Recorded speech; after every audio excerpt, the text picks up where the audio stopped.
The bedroom was designed for seduction. Silk sheets the color of blood. Candles casting shadows that moved like living things. Rose petals scattered across surfaces that cost more than most people's cars. Welcome to Empire Line Stories TV, the home of Afro-Korean storytelling lovers. If you love and want more Afro-Korean airs, dramatic plot twists, dangerous romance, billionaire families, and dangerous secrets, show some love, kindly like the video and hit the subscribe button. This story is only getting started. Only real fans make it to the next story. You're part of the lineage now, no turning back. Zara stood by the window in a white nightgown she hadn't chosen, hands trembling. Behind her, she heard Kaito enter, heard the door lock with a sound like fate sealing. "You're afraid," he observed. Not a question. A diagnosis. She turned. He'd removed his jacket, loosened his tie. Even disheveled, he looked like something carved from marble, beautiful and cold. "I've never." She started, then stopped. "I don't know what you expect from me." Kaito crossed the room with predatory grace. He stopped inches away, close enough that she could feel the heat radiating from his body, smell his cologne, something dark and expensive. "I expect nothing."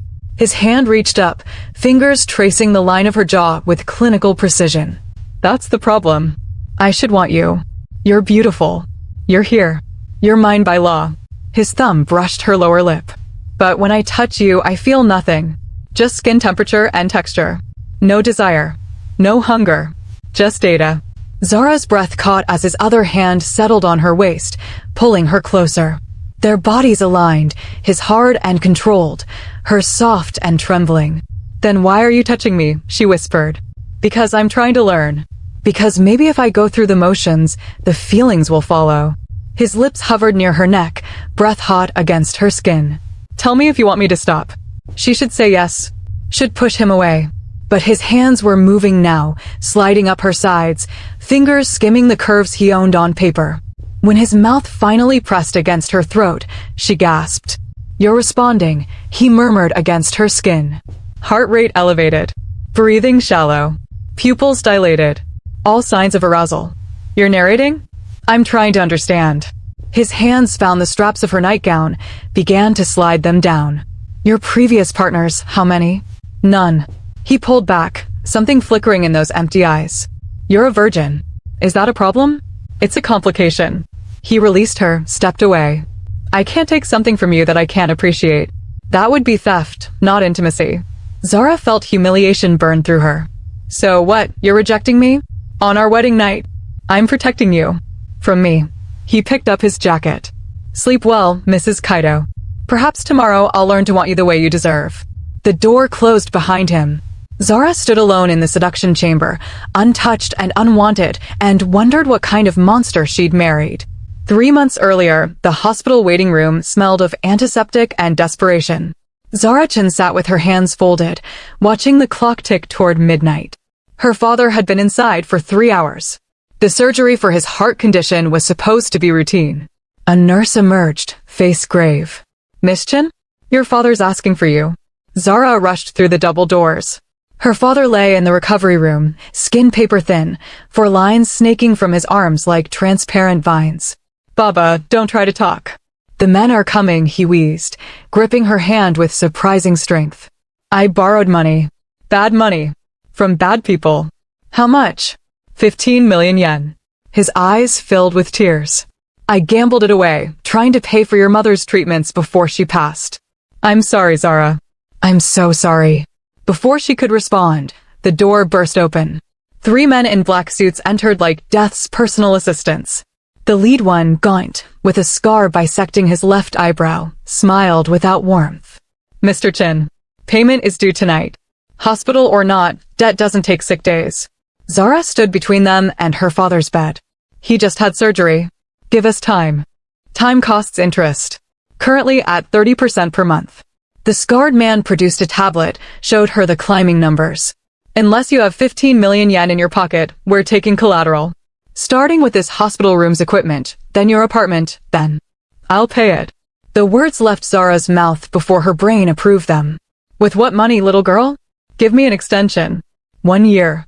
"I'll work, I'll." The scarred man's phone buzzed. He glanced at it, and something changed in his expression. Wait here. He stepped into the hallway. Through the door's window, Zara watched him make a phone call, listened to muffled conversation. When he returned, he carried a leather folder. Your lucky day. My employer has authorized a special extension. Sign this, and your father's debt is forgiven. You'll have 5 years to repay at 0 interest. That's too generous. What's the catch? No catch. My employer believes in family. He opened the folder, revealing a document dense with legal text. Standard loan restructuring agreement. Sign at the bottom. Zara's hands trembled as she picked up the pen. The characters swam before her exhausted eyes.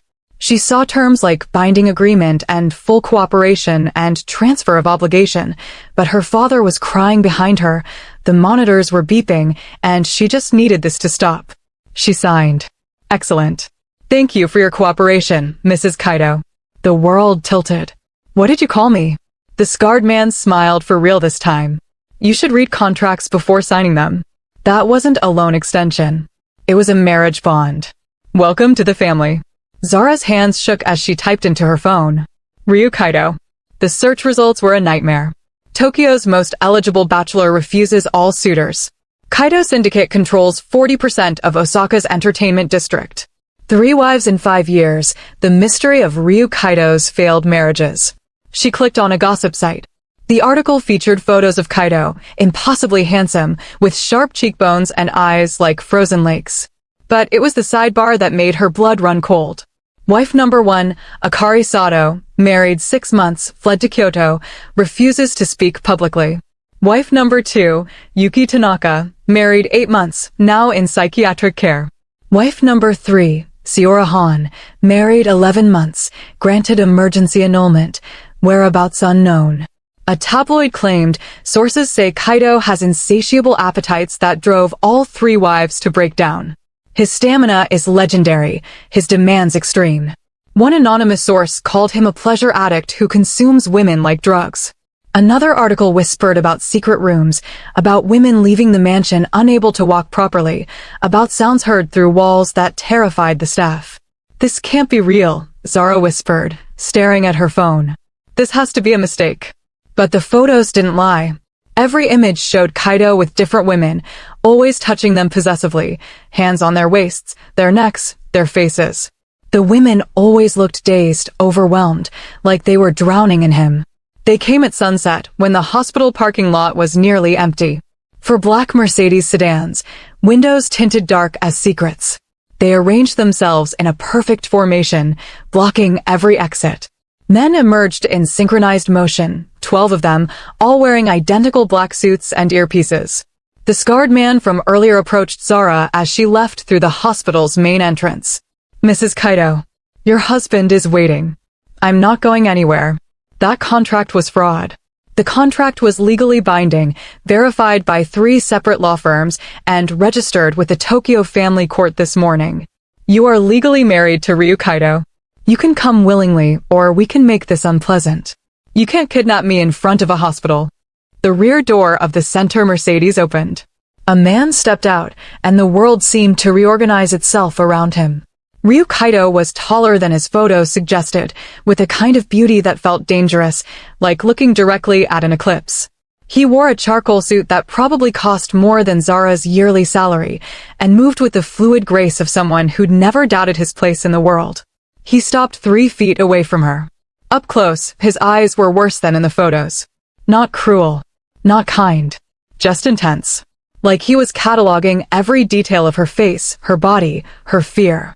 Zara-chan, he said. His voice was cultured, almost gentle. I apologize for the dramatic circumstances. My name is Ryu Kaito. As of this morning, I'm your husband. This is insane. I didn't agree to marry you. You signed a contract agreeing to enter into marriage in exchange for debt forgiveness and medical care for your father. The contract is legal. The marriage is legal. Fighting this will only make things harder. He took a step closer, and she caught his scent, expensive cologne with something darker underneath. Particularly given what's expected of you tonight. Her stomach dropped. Tonight? We're married. There are obligations. His eyes traveled down her body with clinical assessment. Don't worry. I'm told I can be gentle when necessary. Though I prefer not to be. I won't. You will. Because if you refuse, your father's debt will be reinstated with triple the original interest, and his medical care will be terminated. Kaito's expression never changed. I don't enjoy threatening you. I'm simply explaining reality. You belong to me now. The sooner you accept that, the easier this will be. Zara felt her knees weaken. Why? Why would you do this? For just a moment, something flickered in those intense eyes. Because I saw your photograph and wanted you. Because you signed the contract without reading it. Because I can. He gestured to the Mercedes. You have 10 minutes to say goodbye to your father. Then we leave for Osaka. Pack nothing. Everything you need will be provided. And if I refuse? Kaito stepped even closer, invading her space completely. His hand came up to cup her chin, tilting her face up to meet his eyes. The touch was possessive, proprietary. Then I'll carry you to the car myself. Either way, you're coming home with me tonight. And either way, you'll be in my bed before morning. His thumb brushed her lower lip. Choose how you want this to begin. The drive to Osaka took 4 hours. Kaito sat beside her in the back seat, working on a tablet, never speaking unless spoken to. But his presence dominated the space. Every time the car hit a bump, their bodies touched, shoulder to shoulder, thigh to thigh. An hour into the drive, his hand settled on her knee. Not moving, just resting there. Claiming. Why me? She finally asked. You could marry anyone. Why trap some random girl? Kaito didn't look up from his tablet. You're not random. I had my people research 20 candidates. You were the most suitable. Suitable for what? For what I need. His hand slid higher on her thigh, still over her clothes, but unmistakably possessive. Innocent. Desperate. Isolated. No family except your father. No friends who'd notice you missing. No one to rescue you. You're describing a victim, not a wife. There's often overlap. Now he looked at her, and his eyes were dark with something she couldn't name. The articles you read, about my previous wives, about my appetites, they're not entirely accurate. But they're not entirely wrong either. So you're a monster. I'm a man with specific needs. Needs that require a particular kind of woman. His hand squeezed her thigh. Someone strong enough to survive me, but vulnerable enough to stay. Zara's heart hammered. And if I can't survive you? Then you'll join Yuki in psychiatric care, and I'll find wife number 5. His voice was matter-of-fact, almost bored. But I'm betting you're stronger than you look. You signed that contract without hesitation. You chose your father over yourself. That kind of selflessness usually indicates a high pain tolerance. I'm not tolerating anything. I'll fight you. Good. For the first time, he smiled. It didn't reach his eyes. I prefer when they fight. It makes the breaking more satisfying. His hand stayed on her thigh for the rest of the drive, a constant reminder of what waited for her in Osaka. Kaito's estate sat on 3 acres in Osaka's wealthiest district, hidden behind walls topped with subtle security cameras. The mansion itself was modern Japanese architecture, all clean lines, dark wood, and glass that reflected nothing. Welcome home, Kaito said, and the words felt like a threat. Inside, the temperature felt 10 degrees colder. Marble floors stretched in every direction. Artwork that belonged in museums hung on walls lit by recessed lighting. Everything was beautiful and sterile, like a luxury mausoleum. 6 maids stood in a line in the entrance hall, heads bowed. Kaito addressed them in rapid Japanese, then switched to English for Zara's benefit. This is Yuki, your personal attendant. She'll show you to our quarters and help you prepare. Prepare for what? His eyes gleamed. For me. Yuki led her through a maze of corridors. The woman was in her 30s with kind eyes and careful hands, but she wouldn't meet Zara's gaze. What did he mean, prepare? Zara asked. I will draw you a bath. Help you with your hair. Mr. Kaito has specific preferences. I don't care about his preferences. You should. Yuki finally looked at her, and there was pity in her eyes. I worked for Mrs. Tanaka, the second wife. She fought at first too. It didn't end well. What happened to her? She's in a private facility now. She stopped speaking after 3 months with him. Just sits and stares at walls. Yuki opened a door. This is the master bedroom. Your bedroom now. The room was designed for Sin. A massive bed draped in black silk. Floor-to-ceiling windows overlooking the city. Mirrors positioned strategically. And on the nightstand, bottles of massage oil, silk restraints, other items that made Zara's face burn. I can't do this, she whispered. You signed the contract. There's no escape now. Yuki's voice was gentle but firm. But I can give you advice. Don't fight him physically. You'll lose and he'll enjoy it. Don't beg. It excites him. Don't cry. He finds it tedious. Your best strategy is to endure. Eventually, he'll grow bored. That's when you might survive. How long did it take for him to grow bored of the others? Mrs. Sato lasted 6 months before she fled. Mrs. Tanaka 8 months before she broke. Mrs. Han lasted 11 months, but barely escaped with her sanity. Yuki began filling the bath. You're the 4th. Perhaps you'll be the one who lasts. Or perhaps I'll be the one who kills him. Yuki smiled sadly. They all said that at first. Zara soaked in the bath until her skin pruned, delaying the inevitable.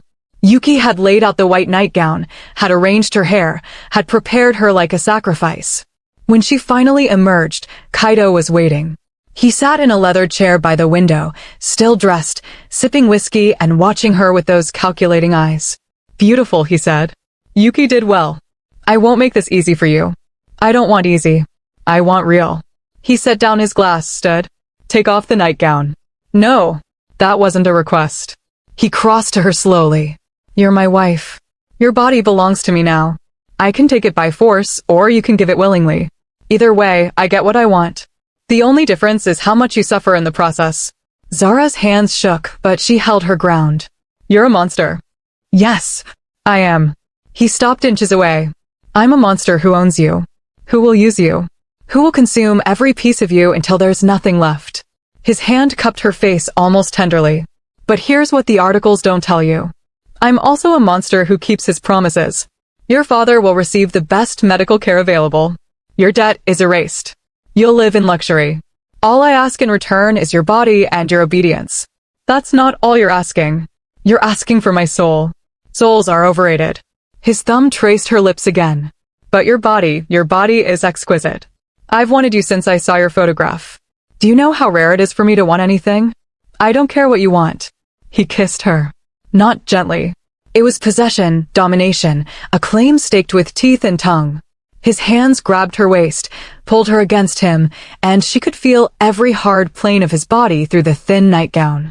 She tried to push him away, but he was immovable. Tried to bite, but he anticipated it, pulled back just enough to avoid her teeth. Fight all you want, he murmured against her mouth. It only makes me harder. His hands found the straps of her nightgown, began sliding them down. She grabbed his wrists. Please, she whispered. Please don't. He stopped. Pulled back slightly. Studied her face with that clinical intensity. You're terrified. Of course I'm terrified. You trapped me, threatened me, dragged me here.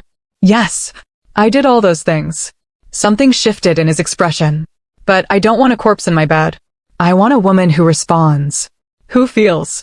He released her, stepped away. You're a virgin. It wasn't a question, but she answered anyway. Yes.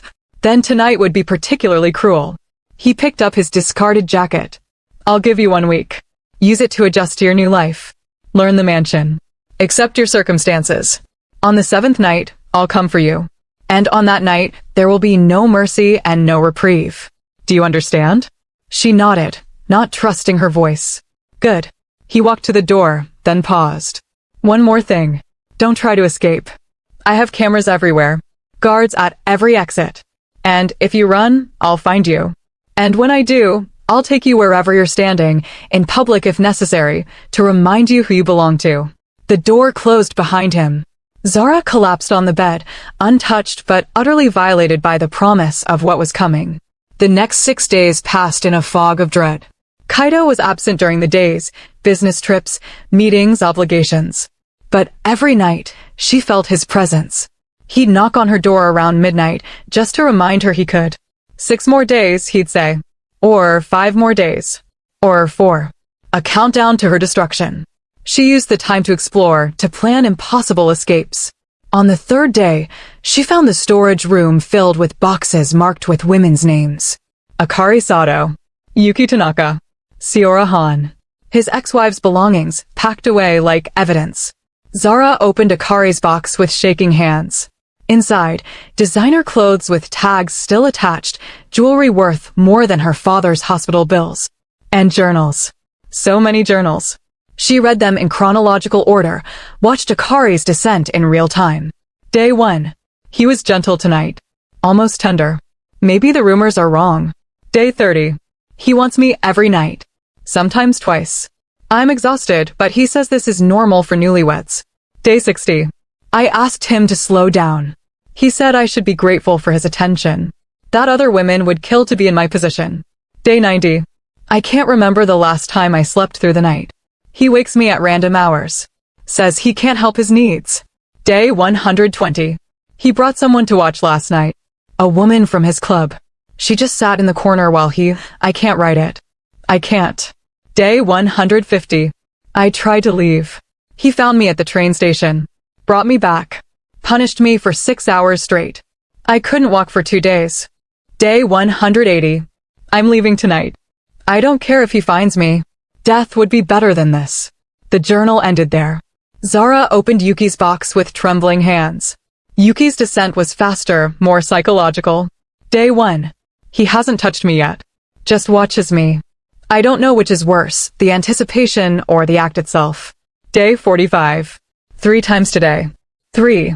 I'm raw and bleeding and he acts like this is normal. Day 90. I tried to seduce him, tried to take control. He laughed. Then he showed me what real control looks like. I'm covered in bruises. Day 120. He films everything. Says he likes to watch later. I asked him to delete the videos. He showed me a website where they're already uploaded, private, encrypted, but still. My body on display for his entertainment. Day 200. I think I'm losing my mind. The silence between sessions is worse than the sessions themselves. At least when he's using me, I know what to expect. Day 240. I can't speak anymore. The words won't come. Maybe if I'm broken enough, he'll let me go. Siora's box held no journal, only a single note in elegant handwriting. If you're reading this, run. Run before the 7th night. He's not human. He's a black hole that consumes everything. The pleasure is real, that's the trap. He'll make you crave what destroys you. By month 3, you'll be addicted. By month 6, you'll be his creature. By month 9, you'll be nothing. I barely escaped. You might not. Run. Zara was so absorbed in reading that she didn't hear Kaito enter until he spoke. Find anything interesting? She jumped, dropping Siora's note. I didn't mean to. It's fine.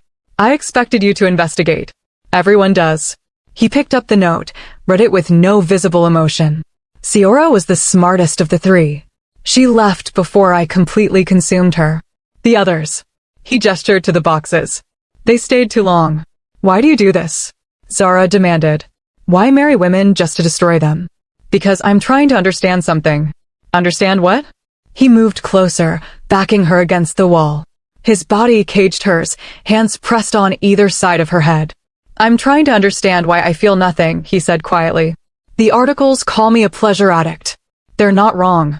I'm addicted to trying to feel something, anything, through physical sensation. I thought if I found the right woman, used her enough, pushed far enough, I'd finally break through whatever wall exists inside me. That's insane. Yes, it is. His face was inches from hers. But you're my 4th attempt. My last chance. My father demands an heir within the year. If you can't give me that, if you can't make me feel something real, he'll arrange a marriage to someone from another syndicate family. Someone cold and calculating. At least with you, there's a chance. A chance for what? For me to learn to be human. To feel desire as more than just physical urge. To want someone instead of just using them. His hand came up to touch her face, and for the first time, the touch was almost gentle. You're different from the others. You didn't want this. You're not performing for me. Your fear is real. Your hatred is real. Maybe that realness will be enough to break through. And if it's not? Then on the 7th night, I'll start the process anyway. I'll use your body until it responds even if your mind refuses. I'll find every sensitive spot, every weakness, every place that makes you gasp despite yourself.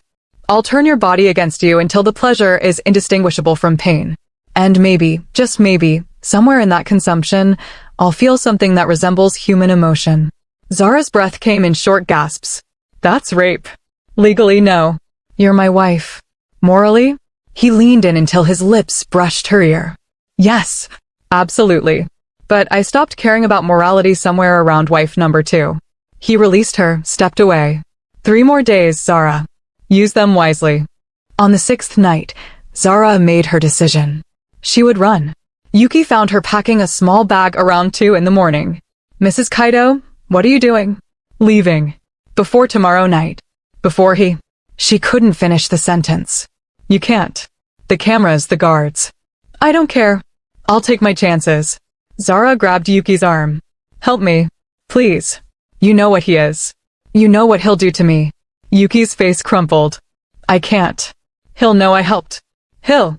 She stopped, took a shaking breath. Mrs. Tanaka tried to run. I helped her. Mr. Kaito punished us both.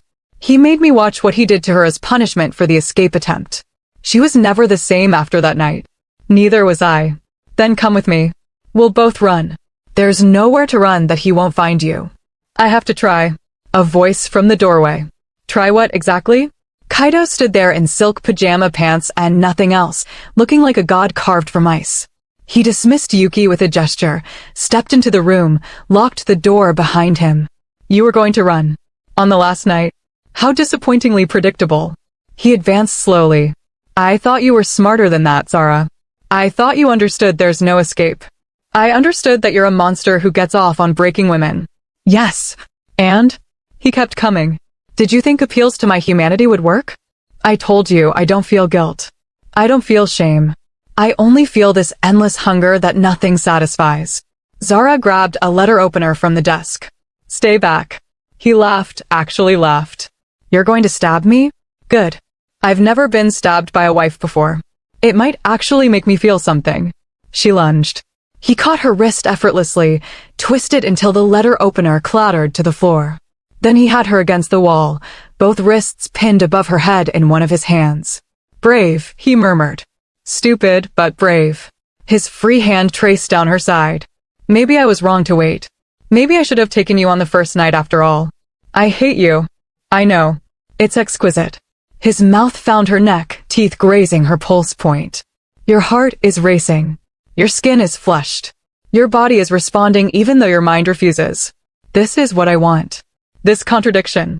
This beautiful, honest terror mixed with unwilling arousal. She tried to knee him. He blocked it, pressed his body fully against hers, and she could feel his arousal through the thin fabric of his pants. Last chance, Zara. Submit willingly, or I take you by force. Either way, tonight is the night. Either way, you become mine completely. Zara closed her eyes. Thought of her father. Thought of the debt. Thought of those journals and those broken women. And made a choice. Fine. You win. Just don't hurt me. I can't promise that. Pleasure and pain are often indistinguishable at high intensities. Then at least pretend to care. At least pretend I'm a person and not just a thing you're using. Something flickered across his face, surprise, maybe. Or curiosity. Pretend, he repeated. Interesting request. He picked up her fallen letter opener, set it back on the desk. What if I can't tell the difference between real caring and pretend caring? Then fake it until you figure it out. He studied her for a long moment. Then, unexpectedly, he kissed her forehead. Gently. Almost tenderly. All right. I'll try. But Zara. His hand cupped her cheek. If I fail, if I hurt you too much, if I take too much too fast, don't expect apologies. I don't feel sorry for following my nature. Your nature is monstrous. Yes, but it's the only nature I have. He lifted her effortlessly, carried her to the bed, and the 7th night began early. Zara woke to sunlight streaming through unfamiliar windows and a body that ached in places she'd never considered. She was alone in the massive bed, sheets tangled around her like evidence. The bathroom door opened. Kaito emerged, already dressed in a crisp white shirt and slacks, looking as composed as ever. But when he saw she was awake, something crossed his face. Confusion. You're still here, he said, as if surprised. Where else would I be? Her voice came out hoarse. Usually they leave. To other rooms. To put distance between us after the first time. He sat on the edge of the bed, and there was something different about the way he moved. Less clinical. More human. How do you feel? Sore. Used. Confused. Confused. You said you couldn't feel anything. But last night, she pulled the sheet higher, suddenly self-conscious. That wasn't nothing.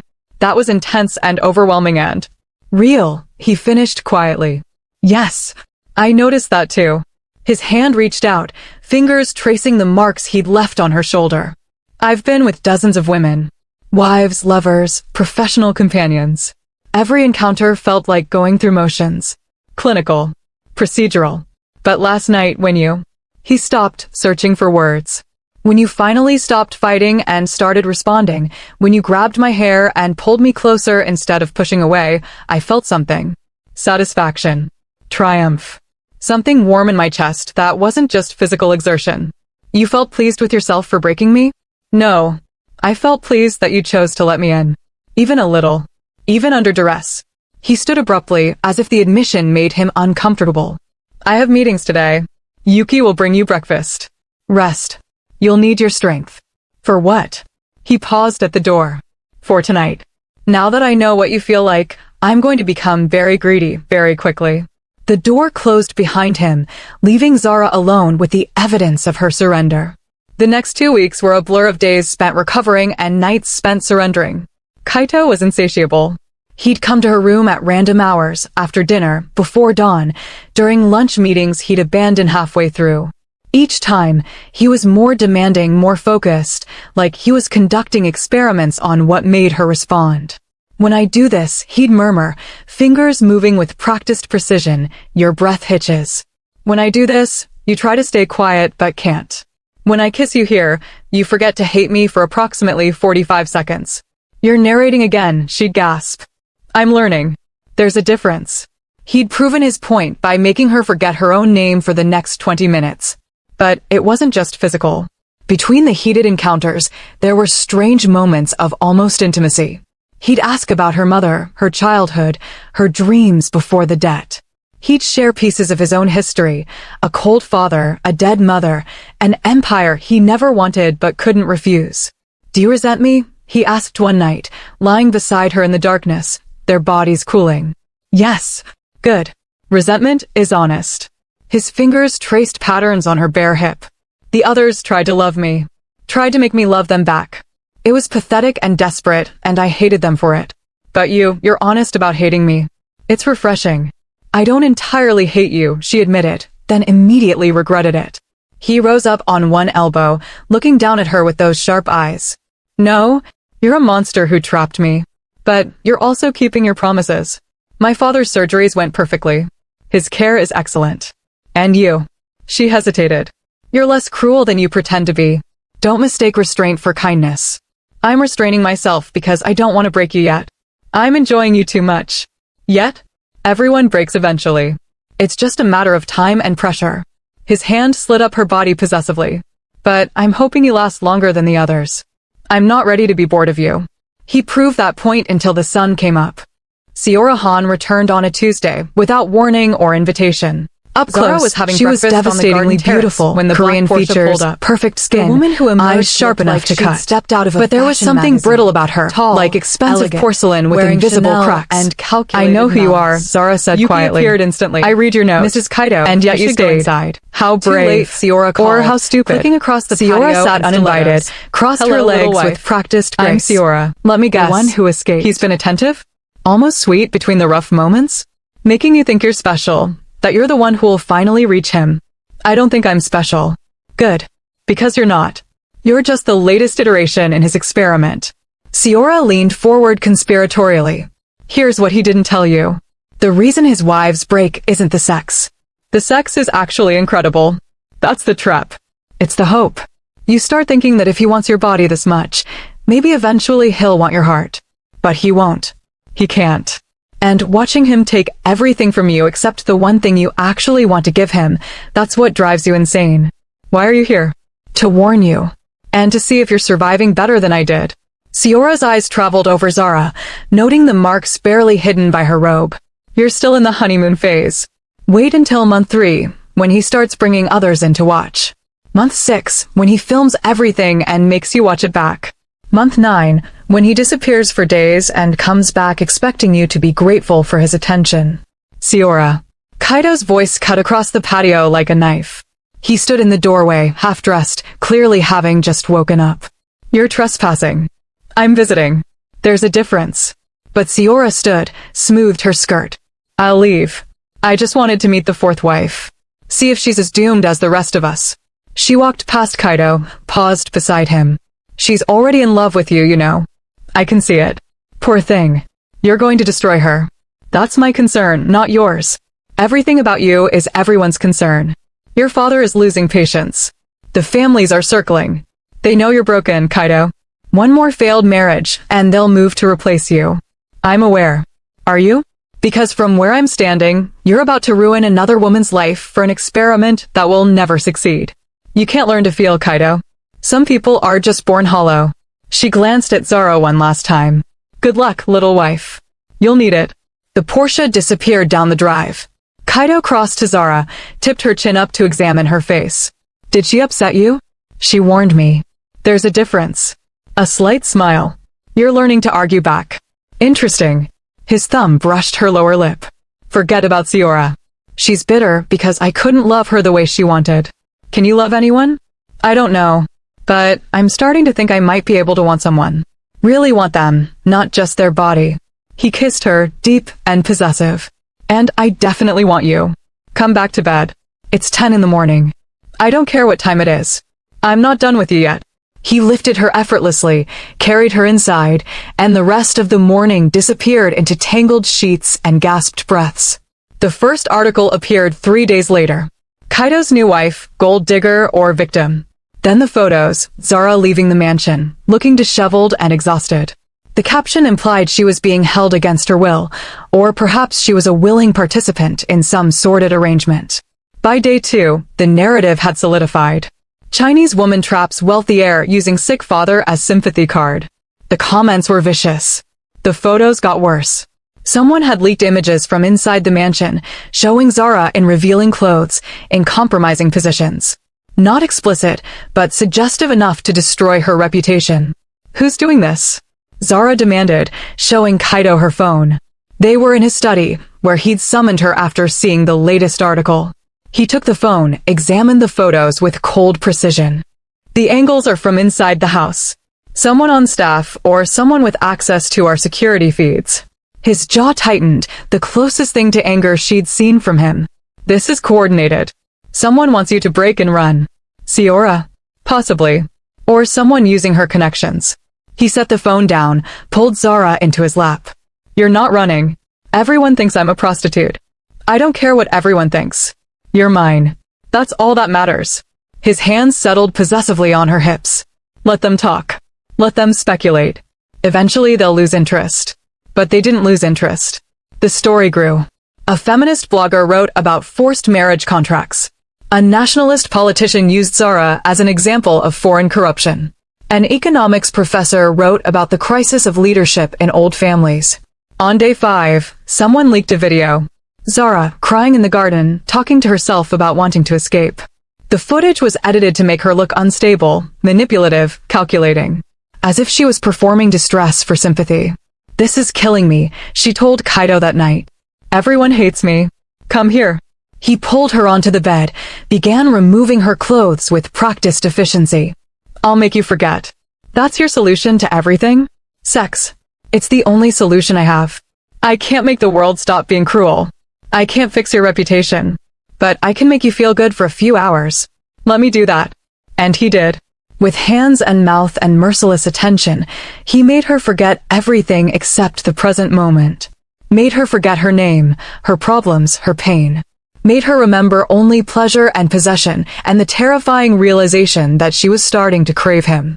Afterwards, lying in the darkness, Kaito said quietly, if you want to leave, I'll let you go. What? I mean it. This is destroying you. Siora was right. I'm toxic. If you want out, I'll release you from the contract. Your father's care will continue. The debt stays forgiven. You can go. Zara turned to face him. Why would you do that? Because. He struggled with the words.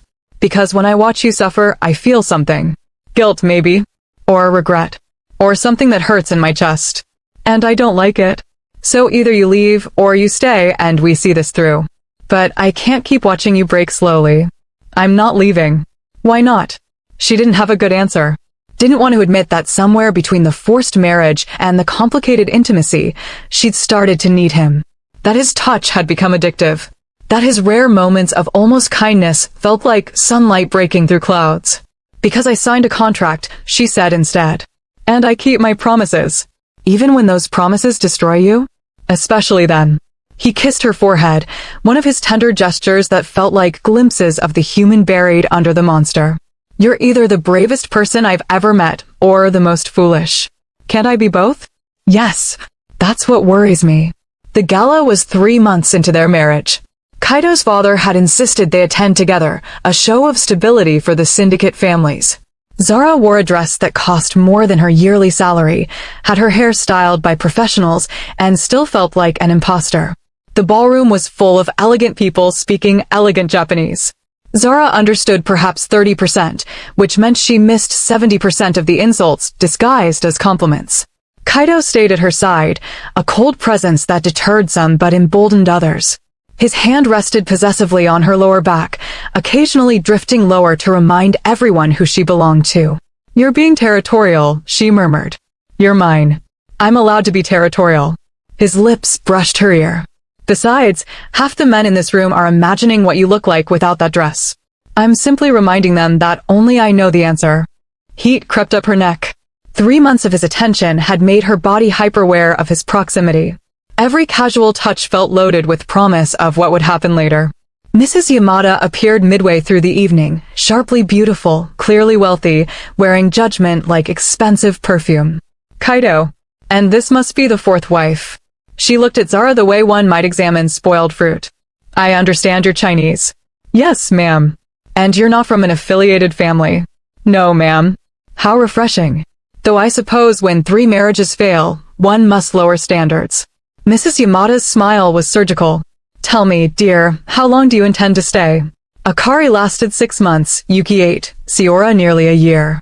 Perhaps we should start a betting pool. Kaito's hand tightened on Zara's waist. Mrs. Yamada, you're being rude to my wife. Am I? I thought I was being honest. Isn't that what your generation values? She turned back to Zara. The others all left looking diminished. Hollowed out. You already have that look in your eyes. How much longer do you think you can last? As long as necessary, Zara said quietly. Necessary for what? He'll never love you, you know. He'll use you, drain you, and move on to number 5. That's what he does. It's his nature. Then it's my nature to survive it. Zara met her gaze steadily. Maybe I'm stronger than the others. Oh, honey. They all thought that too. Mrs. Yamada leaned in conspiratorially. Let me tell you what really breaks them. It's not the sex, though that's extreme enough. It's the intimacy without emotion. He'll learn your body better than you know it yourself. He'll make you feel things you didn't know were possible. He'll have you begging for him, craving him, addicted to him. And all the while, he feels nothing. Using your desire against you while remaining empty inside, that's what drives them insane. That's enough, Kaito said coldly. But Mrs. Yamada wasn't finished. Tell me, Mrs. Kaito. Has he started filming yet? Watching playback to study your responses? Has he brought others in to observe? Has he left you waiting for days just to see how desperate you'll become? No, she smiled. Give it time. He always escalates. She walked away. Siora materialized beside them, elegant and vindicated. See? I tried to warn you. But you didn't listen. She looked at Kaito with something like pity. You're going to destroy her. Just like you destroyed me. Just like you destroy everyone. Kaito's voice was ice. If I'm so destructive, why did you keep coming back? Twice after we separated, you appeared at my door begging for one more night. Color flooded Siora's face. Because you made me an addict. That was your plan all along. Make us so dependent on the pleasure that we'd tolerate the pain. And when the pain finally outweighed the pleasure, we'd have nothing left. I never forced you. You didn't have to. You're a drug, Kaito. And drugs don't need to force their users to destroy themselves. She turned to Zara. Run. Tonight. Before he finishes consuming you. The ride home was silent. Kaito's jaw was tight, his hand possessive on Zara's thigh. When they reached the mansion, he pulled her straight to the bedroom. I need you, he said, already loosening his tie. No. He stopped. What? I said no. I'm not a drug you use to feel something. I'm not your emotional experiment. I'm not. Her voice broke. I can't keep doing this. You're upset about what they said. I'm upset because they're right. Tears burned her eyes. You're destroying me, Kaito. I feel myself disappearing. 3 months ago I knew who I was. Now I only exist in relation to you. When you touch me, when you want me, when you're using me to try to feel human. He moved toward her. Zara, don't. Every time you touch me, I forget why this is wrong. Every time you kiss me, I convince myself this means something. But it doesn't. You've said so yourself. You're empty. This is just an experiment. And I'm the latest subject who's failing to make you feel. That's not true. Then what do you feel right now? Tell me. Put words to it. He opened his mouth. Closed it. Frustration crossed his face, the first real emotion she'd seen all night. I don't know. Something. Discomfort. Anger. Fear, maybe. Fear of what? Of you leaving. Of going back to feeling nothing. He ran a hand through his hair, disheveling his perfect appearance. You're right. I am using you. But not the way you think. I'm not trying to make myself feel. I'm trying to make you indispensable. So that when you inevitably leave like the others, it will hurt. Because if it hurts, that means I felt something real. That's insane. Yes, I know. Everything about this is insane. He grabbed her shoulders, not rough but desperate. I'm broken, Zara. Fundamentally, irreparably broken. But with you, sometimes I forget that. Sometimes when you smile at me, or argue back, or grab my hair and pull me closer, sometimes I feel almost human. And I'm terrified of losing that. So your solution is to use me until I break? My solution is to hold on as long as I can and hope that before you break, I finally become capable of giving you something back. His hands slid down her arms. I know it's selfish. I know it's cruel. But I don't know how else to be. Zara pulled away. I need time. Space.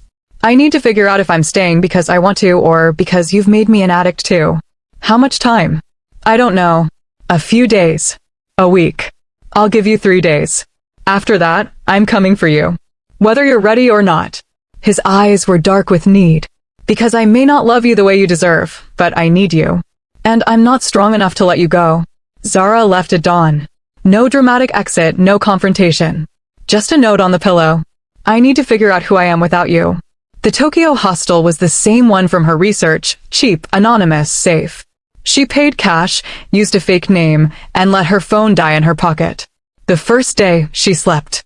The second day, she cried. The third day, she tried to remember who she'd been before Kaito. It was harder than she expected. 3 months had rewired her completely. She missed his touch. Missed the weight of his body. Missed even his clinical observations and his struggles to name emotions. Missed the man who was trying desperately to learn to be human and failing beautifully. Her father called the hostel's main line on day 4. Zara? Where are you? Tokyo. I left him, Baba. Silence. Then why? Because everyone was right. He's toxic. He's destroying me. I'm forgetting who I am. And who are you without him? The question hit like a physical blow. I don't know anymore. Then maybe you need him to find out. Her father's voice was gentle. Love isn't always soft, Zara. Sometimes it's sharp edges and difficult truths. Sometimes it's two broken people trying to figure out how to be whole together. He doesn't love me. He paid for my surgeries without being asked. He calls weekly to check my progress. He's never said a bad word about you, only asks if you're happy, if you're calling me enough. That's not nothing, daughter. That's a man who doesn't know how to name what he feels, but feels it anyway. After they hung up, Zara sat in the tiny room and faced the truth. She'd run not because Kaito was destroying her, but because she was falling in love with him. And loving someone incapable of loving back was the most dangerous thing she'd ever done. Pause. If you're still here, you're one of the real ones. Most people click away when it gets uncomfortable. But you? You want the messy, complicated, morally gray truth. That's exactly what Empire Line Stories TV delivers. So show me you're not going anywhere, hit subscribe, and drop a comment with where you're watching from. Because the Yamada family is about to strike, and only subscribers see how Kaito transforms from broken man to deadly protector. You're part of the lineage now, and we protect our own. Kaito found her on day 5. She was sitting in the hostel's common area when he walked in, still dressed like he'd come from a business meeting, looking like he hadn't slept in days. Found you, he said simply. I asked for space. I gave you 5 days. That's more restraint than I've ever shown. He sat beside her, and she could feel the exhaustion radiating from him. I've been looking for you since the moment you left. I had my security team search every hostel, hotel, and apartment in Tokyo. Do you know how many there are? Thousands. But I knew I'd find you eventually because I can't function without you. Kaito, let me finish. You said I was destroying you. You're right. But you're also destroying me. I can't sleep. Can't eat. Can't focus. All I do is imagine where you are, if you're safe, if you're coming back. And that feeling, that constant ache in my chest, I finally have a name for it. It's called missing someone. It's called withdrawal. It's called love. Zara's breath caught. You can't love. I didn't think I could. But apparently I was wrong. He pulled out a folder, the marriage contract. I came to give you this. And these. Divorce papers already signed. You're free. The marriage is annulled. The debt stays forgiven. Your father's care continues. You owe me nothing. Why are you doing this? Because you were right. I've been using you as an experiment, trying to force myself to feel by consuming you. But that's not how love works. Love has to be freely given, not extracted under duress. He stood, set the papers beside her. So here's what I'm offering. Freedom. Leave Tokyo. Start over. Forget about me. Or, he paused, or come back. Not as my wife. Not as my experiment. But as someone who chooses to be with me. Knowing exactly what I am. Knowing I might never love you the way normal people do. But willing to try anyway. And if I choose to come back, then we start over. No contracts. No obligations. Just two broken people trying to figure out how to be whole together. His hand reached out, cupped her face with heartbreaking gentleness. I can't promise I'll ever be good at emotions. But I can promise I'll keep trying. For you. Only for you. Zara looked at the divorce papers. At her freedom signed and sealed. Then at Kaito, damaged and trying and offering the only thing he had, his broken self. I need one thing first, she said. Anything. Kiss me like you mean it. Not like you're studying a response. Not like you're trying to feel something. But because you actually want to. He pulled her to her feet, hands framing her face, and kissed her. It was different from every other kiss, no clinical precision, no calculated technique. Just raw want and desperate hope, and something that felt almost like love. When they broke apart, his eyes were suspiciously bright. I felt that. All of it. Terror and relief and need and. He struggled. And something warm. Something that makes me want to protect you instead of consume you. Is that love? I don't know. But it's a start. Then come home with me. Not to my mansion. To our home. And we'll figure the rest out together. She took his hand. Left the divorce papers on the table. And chose him, freely, completely, terrifyingly. They had 3 days of peace. 3 days of learning each other without contracts or obligations. 3 days of Kaito trying to name emotions and Zara teaching him the difference between wanting and needing. Then Siora struck. It started with documents, fabricated bank records showing Zara embezzling from Kaito's accounts. Deepfake videos of her confessing to corporate espionage. Anonymous tips to journalists about her criminal past. Within hours, the narrative had solidified. Gold digger exposed. Kaito's wife caught stealing millions. This is coordinated, Kaito said, studying the leaked documents in his office. Zara stood beside him, watching his face shift from confusion to cold calculation. Someone with access to our financial systems. Someone who knows how to manipulate media. Siora doesn't have this kind of reach. But the Yamada family does. He pulled up security footage on his computer, Siora entering the Yamada estate 3 days ago. She's working with them. They want my territory. If they can prove I'm unstable, that I can't even control my own wife, the council will vote to replace me. So this is about power, not me. Everything is always about power. He turned to face her, and something dangerous glinted in his eyes. But they made a mistake. They threatened what's mine. And I don't forgive that. What are you going to do? What I was trained to do. He pulled out his phone, made 3 rapid calls in Japanese. When he finished, his expression was arctic. I'm going to remind everyone why they fear the Kaito family. Stay in the mansion. Don't answer the door. I'll have guards posted, but if anything happens, anything at all, you call me immediately. Do you understand? Kaito. He kissed her, hard and possessive. I will burn down everything they've built before I let them take you from me. That's a promise. He left her standing in his office, and for the first time, she saw the mafia air everyone whispered about. Not the broken man trying to learn emotions. The predator who ruled Osaka's underworld. The hitmen came at midnight. Zara was in the bedroom when she heard glass shattering downstairs. Shouting. Gunfire. Her phone was across the room. The door was locked from the outside. Kaito's protection had become a cage. 3 men appeared in the hallway outside her room. Professional. Cold. One kicked in the door while the others provided cover. Mrs. Kaito, you're coming with us. I'm not going anywhere. The lead man grabbed her arm. She fought, clawed at his face, kicked at his knees, but he was trained and she wasn't. He had her zip-tied and gagged within seconds. Then the lights went out. What happened next occurred in darkness and violence. She heard bodies hitting walls. Heard bones breaking. Heard screams cut short. When the emergency lights flickered on, Kaito stood in the doorway surrounded by 3 unconscious men. He was breathing hard, knuckles bloody, shirt torn. But his eyes were alive in a way she'd never seen. Bright with adrenaline and rage and something primal. Did they hurt you? His voice was deadly calm. She shook her head. He crossed to her in 3 strides, removed the gag, cut the zip ties with a knife that appeared from nowhere. Where did you? I've killed men with less than this. He pulled her to her feet, checked her for injuries with hands that trembled slightly. Are you sure you're okay? Did they touch you? I'm fine. Scared, but fine. Something in his expression cracked. He pulled her against him, held her so tightly she could barely breathe. I'm sorry. I should have seen this coming. I should have protected you better. You did protect me. You came. I'll always come for you. Always. He pulled back, cupped her face. But this isn't over. They sent 3 men tonight. Tomorrow they'll send 6. Next week, 12. The Yamadas won't stop until they've destroyed everything I have. So what do we do? His smile was sharp and dangerous. We destroy them first. Kaito went to war with surgical precision.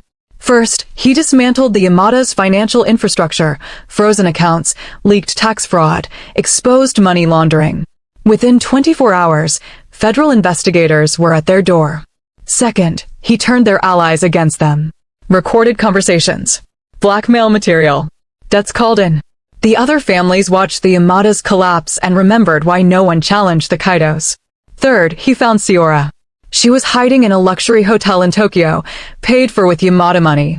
Kaito brought Zara with him for the confrontation, a statement of ownership and partnership. You used me, Siora said when they walked into her suite. She looked smaller than before, less polished. Scared. You used me to get to them.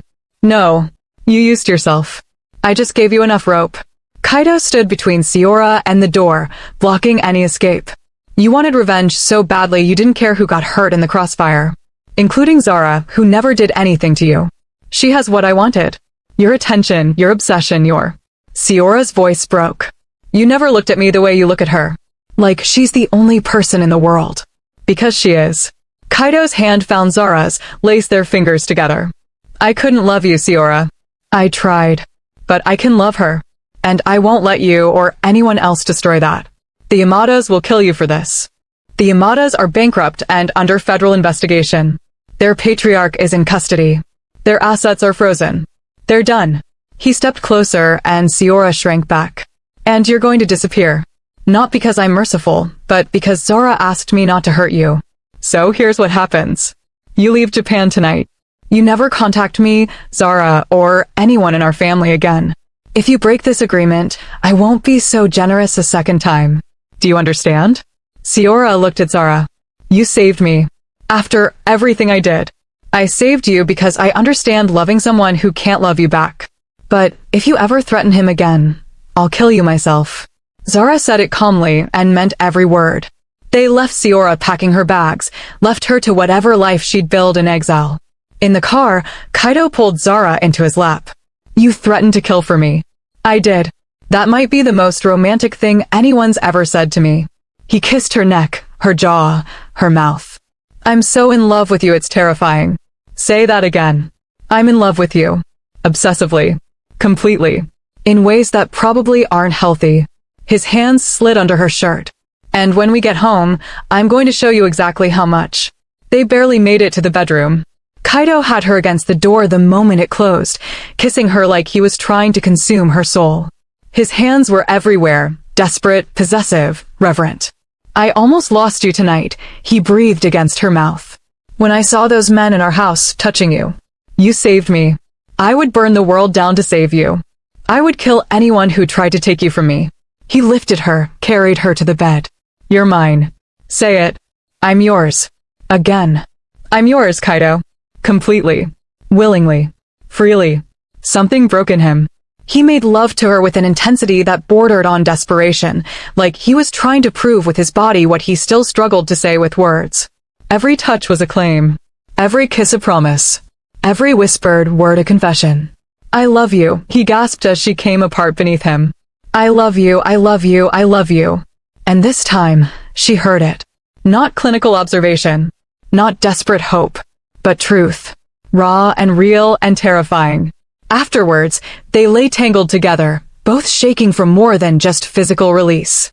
I felt everything, Kaito said quietly. Fear when they took you. Rage when I fought them. Relief when you were safe. And this. He pressed her hand to his chest, over his racing heart. This overwhelming feeling that I'd die if anything happened to you. Is this what love feels like? This constant terror mixed with perfect peace. Yes, that's exactly what it feels like. Then I've been feeling it for months. I just didn't have a name for it. He rolled them so she was draped across his chest. Marry me again. Not because of a contract. Not because of debt. But because I choose you and you choose me. We're already married. That marriage was fraud. I want a real one. I want you to walk down an aisle wearing white and knowing you could turn around and leave at any moment. I want you to choose me with full knowledge of what you're getting, a damaged man who's still learning to be human, but who will love you with everything he has. Zara kissed him. Ask me again in the morning. When we're not high on adrenaline and recent danger. I'll ask you every morning for the rest of our lives if that's what it takes. He asked her the next morning. And the morning after that. And the morning after that. Each time, Zara said not yet. Not to torture him, but because she needed to be sure. Needed to know this was real and not just the aftermath of danger and heightened emotions. 2 weeks after the attack, Kaito took her to a private beach in Okinawa. No guards. No staff. Just the two of them and the ocean.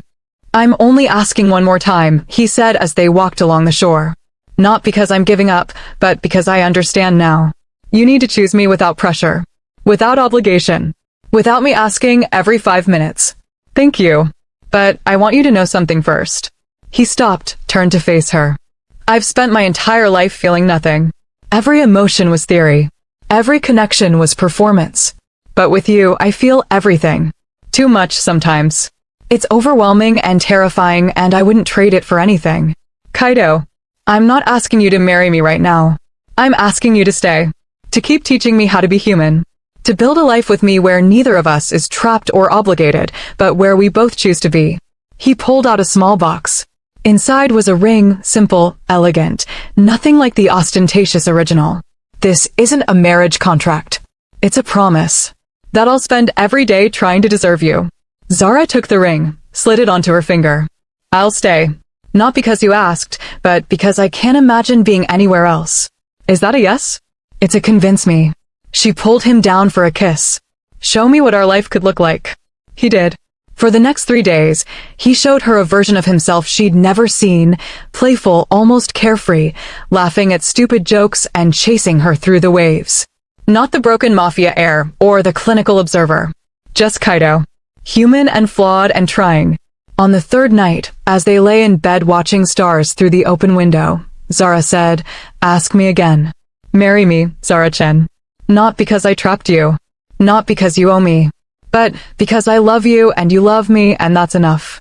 Yes, yes, yes, I'll marry you. Freely. Willingly. Completely. They married 6 months later in a small ceremony at the Osaka mansion's garden. No media. No spectacle. Just family and the few friends who understood what they'd survived to get here. Zara walked down the aisle alone, no one giving her away because she was giving herself. The dress was simple white silk, the kind of thing she'd have chosen before the contract and the chaos. Kaito waited at the altar in a black suit, and when he saw her, his expression cracked open. She watched him blink back tears, actual tears, and knew this was real. The vows were traditional, but when Kaito said I do, he added, and I promise to spend every day learning to love you better, to feel more deeply, to be worthy of the choice you made. When Zara said I do, she added, and I promise to be patient while you learn, to fight with you and for you, to choose you every day, even on the hard ones. They sealed it with a kiss that was tender and desperate and full of promise. At the reception, Kaito's father pulled Zara aside. You did what I thought was impossible. You made him human. He was always human. He just needed someone to see it. My son is lucky to have you. And more importantly, he knows it. The old man smiled, the first genuine smile she'd seen from him. Welcome to the family, daughter. The real family this time. That night, in the same bedroom where their forced marriage had begun, they started their chosen one. Last time I did this, I narrated every move, Kaito said, pregnant, slowly removing her wedding dress. The thing his father had demanded. I'm just going to feel it. And he did, with hands that trembled slightly, with kisses that conveyed what words couldn't, baby. With a tenderness that came from finally understanding the difference between using someone and loving them. I feel it, he whispered against her skin. The change all of it, still surprised the love and the need and the desperate hope that I don't mess this up. I'm pregnant. He froze. The tablet slipped from his hands, clattered on the desk. You're pregnant. About 8 weeks. He stood slowly, crossed to her like he was approaching something precious and breakable. How do you feel? Terrified. Excited. Nauseous. She laughed. How do you feel? I don't know. I've never felt this before. His hand settled on her still flat stomach. There's a person in there. Half me, half you. A person we made together. Are you happy? I think so. It feels like happiness. Like this bright, terrifying thing in my chest that makes me want to protect you even more than I already do. He pulled her close. We're going to be parents. Terrible parents, probably. I have no idea what I'm doing. Then we'll figure it out together. Like we figure out everything else. He kissed her forehead, her nose, her mouth. I love you. And I'm going to love this baby. I might not be good at showing it yet, but I'll learn. That's what you've taught me, that I can learn. 6 months later, they stood on the balcony overlooking Osaka's glittering sprawl. Zara was round with pregnancy, exhausted and radiant.